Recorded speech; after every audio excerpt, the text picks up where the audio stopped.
দিনাজপুরে দেখা যায় সবচেয়ে বেশি জগন্নাথ কাকুর কাছে এই প্রতিমা বানানো হয়। এখানে মিনিমাম 130টার উপরে প্রতিমা তৈরি হচ্ছে। আমাদের মন্দিরে চলছে পূজার প্রস্তুতি, মায়ের আগমনে, মা সরস্বতীর আগমনে। আমরা এখানে পূজার প্রয়োজনে ঠাকুর নিতে এসেছি।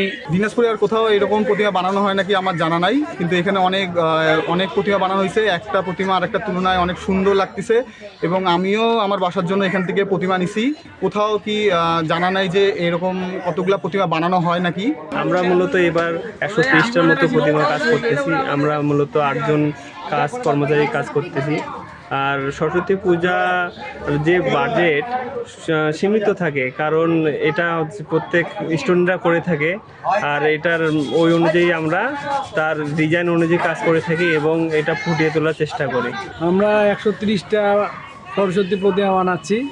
আর এবার কাজের চাপ খুবই, আর বাচ্চা কাচ্চা যেহেতু এটা পূজা, হ্যাঁ, বিভিন্ন রকম আর কি ডিজাইন, মডেল, কালার করতে হচ্ছে। রাত দিন ধরে আমরা কাজ করতেছি। আমাদের দ্রব্য মূল্য, রং, বাণিজ্য, বাঁশ, গাড়ি সব জিনিসের দাম বাড়িয়েছে। ওই তুলনায় আমরা রেট সেরকম পাই না আর কি। তারপরেও আমাদেরকে করতে হচ্ছে সীমিত রেটে। আমাদের করতে হচ্ছে যে আমরা তো এই হাতের কাজ করেই খাই। সানবিট সব দিবে সামাল। সানবিট ম্যাজিক প্রেস ডিশওয়াশিং এর মাথা ঘোরানো সলিউশন।